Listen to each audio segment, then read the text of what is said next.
Pessoal, vamos lá começar aqui mais um episódio do Concretiza no quadro Obra em Cena. Aqui eu vou te ensinar como resolver pepino no seu dia a dia, beleza? Olha, hoje aqui o tema é sobre como contratar mão de obra de qualidade. Eu tenho recebido bastante perguntas aí sobre esse tema e tenho algumas dicas para poder te dar sobre esse assunto. Como que eu faço para poder contratar esse tipo de mão de obra? Eu acho que é unânime no mercado que mão de obra boa é mão de obra bem paga. Então não sonhe imaginando que você vai contratar uma mão de obra de qualidade e você vai pagar barato por ela. Isso não existe, tá? Acho que em nenhum lugar do mundo, muito menos aqui no Brasil, onde a gente já tem um problema estrutural com mão de obra direta, ou seja, a equipe que executa os serviços ali no dia a dia da obra. Então, primeira coisa, acho que você precisa remunerar bem a tua mão de obra, tá?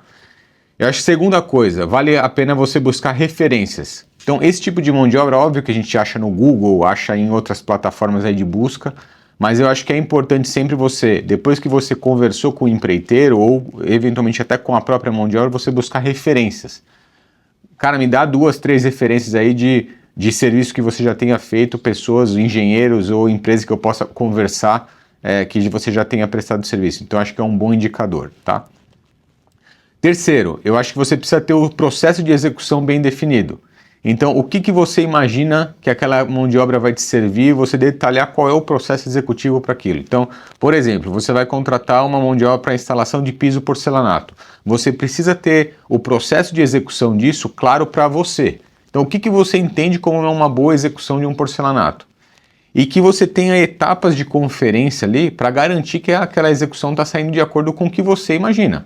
Então, o óbvio precisa ser dito, gente. Então, você sabe que precisa colocar lá meio centímetro de camada de argamassa colante para se instalar o porcelanato.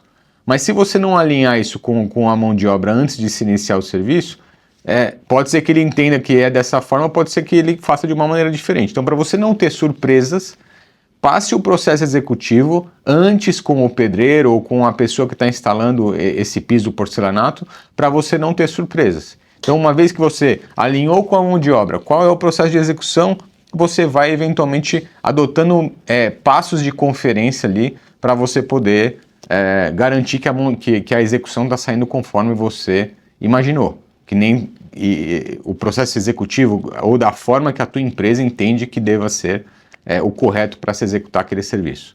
Beleza? E isso eu diria que são para todos os serviços, tá? Então, qualquer serviço civil, qualquer serviço de instalações, eu acho que é buscar referências, pagar bem e por fim, você poder estabelecer antes com ele quais são os pontos que precisam ser executados e depois você eventualmente passar nos pontos de conferência ali para garantir que as coisas estão saindo conforme combinado. Beleza? Esse foi aqui mais um quadro do Obra em Cena. Acompanhe aqui mais dicas sobre como resolver pepinos aí no seu dia a dia.